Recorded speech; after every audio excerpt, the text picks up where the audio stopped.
Saat usia pria sudah semakin menua, maka akan muncul salah satu masalah, yaitu mulai mengalami kebotakan. Kebotakan ini banyak membuat pria kurang merasa percaya diri terhadap penampilannya. Nah, untuk mencegah kebotakan, banyak juga pria yang mulai melakukan perawatan untuk merangsang pertumbuhan rambutnya kembali. Namun, tahukah Anda apa yang menyebabkan kebotakan? Salah satunya adalah hormon dihidrotestosteron atau yang kita sebut dengan nama DHT. DHT ini merupakan hormon androgen atau hormon yang memicu perkembangan karakteristik pria seperti pertumbuhan rambut di dada, suara yang memberat, dan peningkatan massa otot. Hormon ini dihasilkan dengan mengubah testosteron menjadi dihidrotestosteron dengan bantuan enzim tertentu. Sekitar 10% hormon testosteron yang ada di dalam tubuh pria maupun tubuh wanita ini akan diubah menjadi dihidrotestosteron. Nah, saat pubertas, mungkin jumlah hormon ini akan diubah lebih tinggi lagi untuk mendukung perubahan yang terjadi saat pubertas. Hormon DHT ini memiliki efek yang lebih kuat dibandingkan dengan hormon testosteron. Sekarang kita bahas fungsi hormon DHT bagi tubuh kita. Nah, hormon DHT ini sebenarnya sudah mulai bekerja di dalam tubuh kita sejak masa janin. Selama perkembangannya, hormon DHT inilah yang memiliki peran besar dalam pembentukan penis dan prostat. Selanjutnya, DHT ini juga berperan penting dalam perubahan yang terjadi di dalam tubuh pria pada awal masa pubertas. Jadi DHT ini selain memicu perkembangan prostat dan penis, DHT juga berperan penting dalam pertumbuhan rambut, yaitu pada kemaluan dan pada badan pria. Sedangkan pada wanita, menurut beberapa penelitian, DHT juga berperan dalam pertumbuhan rambut kemaluan pada saat awal pubertas. Lalu bagaimana hormon DHT ini bisa memicu kebotakan? Tanpa kehadiran hormon ini, rambut di ketiak, di kemaluan, di jenggot tidak bisa tumbuh. Namun, bagi beberapa orang, kehadiran hormon ini juga dapat membawa masalah bagi mereka. Jadi, menurut penelitian, hormon DHT pada orang yang kepalanya botak itu kadarnya lebih tinggi dibandingkan dengan kepala yang tidak botak. Jadi kebotakan pada pria pada beberapa individu disebabkan oleh kerentanan hormon androgen, terutama DHT normal, yang diturunkan secara genetis atau keturunan. Ada beberapa cara yang mungkin membuat efek hormon DHT ini lebih besar pada beberapa individu sehingga memicu kebotakan. Di antaranya adalah yang pertama, meningkatnya reseptor hormon DHT yang ada di folikel rambut di kepala. Yang kedua, meningkatnya produksi hormon DHT di tempat asalnya. Yang ketiga, terjadi peningkatan sensitivitas reseptor hormon androgen.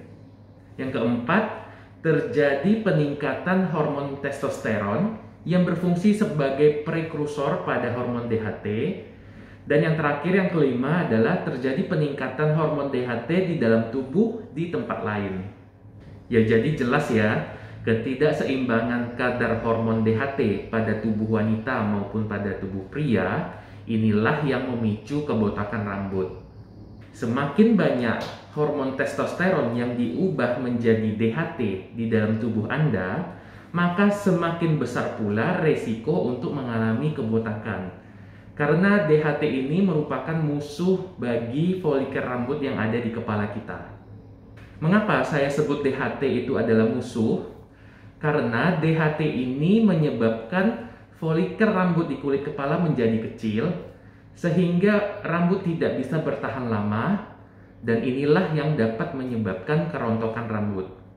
Jadi walaupun kebotakan dipengaruhi oleh kadar hormon testosteron dalam tubuh, namun hormon DHT lah yang bisa dianggap sebagai pemicu utama kebotakan di kepala. Nah, setelah tahu bagaimana hubungan antara DHT dengan kebotakan, sekarang kita bahas bagaimana cara mengatasi kebotakan. Jadi ada beberapa cara yang dapat kita upayakan untuk mencegah atau memperlambat kebotakan. Di antaranya yaitu pertama, menggunakan obat-obatan dan treatment khusus pada rambut kepala. Treatment khususnya adalah transplantasi rambut, di mana transplantasi rambut ini adalah prosedur mencabut rambut di bagian kulit kepala yang pertumbuhannya cukup cepat, lalu memindahkan dan menanamkan rambut tersebut di bagian kepala yang pertumbuhannya jarang. Namun, terapi khusus transplantasi rambut ini memiliki resiko-resiko. Di antaranya kulit kepala akan terluka, bahkan ada yang sampai infeksi.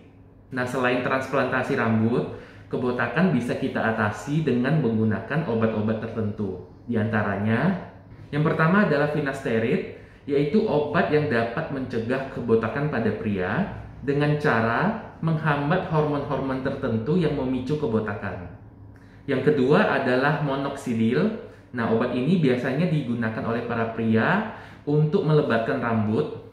Nah, untuk perempuan biasanya menggunakan obat spironolakton yang tujuannya sama, yaitu untuk menumbuhkan rambut. Lalu upaya kedua dalam mencegah kebotakan adalah gaya hidup sehat. Gaya hidup sehat ini sangat penting. Memperbanyak makanan sayur dan buah dapat menangkal radikal bebas yang akan mengganggu cara-cara kerja hormon tertentu. Kemudian mencegah stres dengan cara berolahraga dengan teratur. Lalu tidak ada salahnya juga untuk mencoba bahan-bahan alami yang akan dipakaikan ke rambut seperti kuning telur, biji kemiri, santan, dan lidah buaya. Lalu upaya ketiga dalam mengatasi kebotakan adalah selektif menggunakan produk-produk rambut. Anda memang harus perlu selektif dalam menggunakan produk rambut karena masalah di kulit kepala harus benar-benar diatasi atau masalah tersebut akan bertambah parah. Kemudian hindari memijat kepala karena rambut yang rapuh akan lebih cepat rontok apabila terlalu sering dipijit. Perhatikan pula cara memijit kepala. Pijitlah kepala dengan cara menekan pelan-pelan bagian kulit kepala.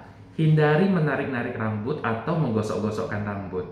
Nah teman-teman, itulah informasi tentang hubungan hormon DHT dengan kebotakan yang terjadi pada pria, serta cara-cara untuk mengatasi supaya tidak terjadi kebotakan. Semoga informasi ini bermanfaat. Terima kasih telah menonton sampai akhir. Share video ini ke keluarga dan teman-teman terdekat. Tetap jaga kesehatan dan sampai jumpa di video selanjutnya.